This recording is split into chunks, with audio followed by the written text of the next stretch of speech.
Now I am going to review this comic, Deathlehead number 4. And before I start, I realised I forgot to offer my rating for the last comic I reviewed, Marvel Zombies Supreme. And if you didn't watch this review, I said this is probably like one of the last truly great comics that Marvel ever put out. So I rate this one 7 thumbs up. And this comic here, if you want to know what I rate this, you'll have to stick around until the end. Unless I forget to say it at the end, in which case it'll be at the start of the next video. But this is Deathlehead, and there is Deathlehead there. What Deathlehead is, he is actually a Transformers character. But he is a Marvel character. He was created by Marvel when Marvel owned the rights to Transformers. So it was kind of like a way to introduce a character into Transformers, but for Marvel to retain all the rights to. And this is his first series.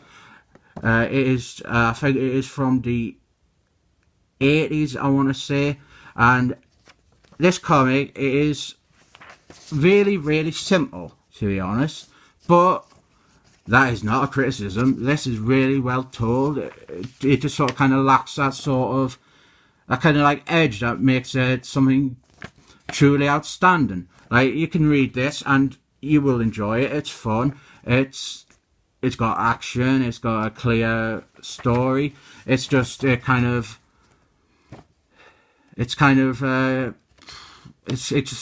like a surface level story. What happens is, Deathlehead, he is a bounty hunter, but don't call him a bounty hunter because he doesn't like that. He is hunting for this person, and he has tracked down this person who knows where that person he's hunting for is. And this guy here, this is like his annoying kid sidekick. Well, he wants to be his annoying kid sidekick, but he's like, no, I don't want a kid sidekick. But this story is really all about him. He's like the hopeful, naive, kind of like wannabe superhero kind of thing. And Deathlehead, he's all business. He's just like, oh, I just want to find the bounty and get me pay. But this guy, he keeps confusing things because he's always trying to get him to be altruistic and stuff like that.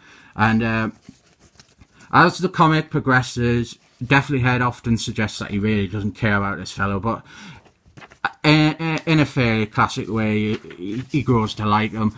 Then they're both on a train. They're heading towards where the mark is, which is bounty hunter talk for the target. And what happens is, he goes to the sidekick goes to the toilet, and Deathlehead's like, finally some quiet. But then there's this old woman, and he's like, oh, don't even think about talking. And then he still can't get his peace and quiet because there's terrorists. They're holding the train hostage. And Deathlehead is, this bit's funny, this bit's good, really clever. Deathlehead, he's like criticising them because like, oh, you were amateurs, this is what you should do, you should be doing this. That bit's good. But what happens is, because the sidekick, he's in the toilet and he wants to be a hero, so he's like jumping in, trying to save the day, and Deathlehead's like, oh god, no. And then this is a bit where you realise, oh, this Deathlehead fella, he's not all bad, because the sidekick, he's mowing them all down. But this one guy, he's gonna shoot the sidekick, but look, Deathlehead puts his foot out and he trips over it, and then he gets ran over by the sidekick. And that's a bit where you sort of realise, oh, Deathlehead, he's beginning to like this fella. And then we've got this scene at a club where he goes to interrogate someone about the person he's looking for. And actually, I think this is the bloke he is looking for. I can't really remember this bit.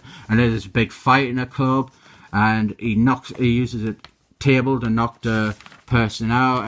And then the sidekick comes running, and he's like, nobody move or you'll get hurt. And they're all just laughing at him because the adventure's already over. And then we're basically back with this. He's starting to fight this fella, and they get outside, and the sidekick is like, oh, should I try and help out, or will Deathlehead just tell us off again? So he's like, I'll flip a coin, and if that'll help us decide. So he flips a coin, but he drops the coin, and it hits the target on the head, which distracts him, giving Deathlehead enough time to knock him out. And then we've got this bit here where the sidekick is like, what a team we are. I did good, didn't I? And Deathly Head's like, I suppose so, yeah. Kind of annoys us to have to admit it. And then he's like, oh, so we're partners. And then Deathly Head's like, don't push it. And then we cut away to this. This is setting up the next issue. Not quite sure what it is, because earlier on we were told that the psychic had bought Deathly Head an office to work as like a private investigator / bounty hunter. But don't call him a bounty hunter, because he does not like that. And I think the suggestion is that the office is run by this creepy man and there's something sinister going on. And then we've got some more, this is like a backup story, and it doesn't really have all that much relevance, except wait till you get to this next one. You'll never guess who it is. It's Doctor Who. That is right, this is back when he was a man, back when Doctor Who was sexist and misogynistic, when the Doctor had to be a man. Because you see, Marvel briefly owned the rights to Doctor Who comics, and the writer of Deathly Head, he wrote a few Doctor Who comics, and Deathly Head appeared in them. So I think they're reprinting some of the Doctor Who comics here, because eventually they will get to the ones with Deathly Head in. And then we have this little bit here, this is setting up.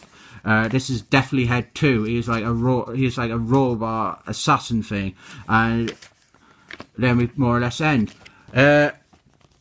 This one is a hard comic to really evaluate, because I think it is really enjoyable. Like, it has made me want to read the rest of Deathly Head, but at the same time it lacks a certain je ne sais quoi, which is French for something, and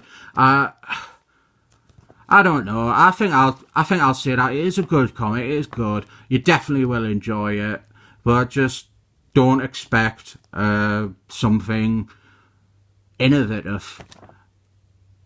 I rate this comic 7 thumbs up, and I do recommend you go and read it. It is good. Deathly Head number 4.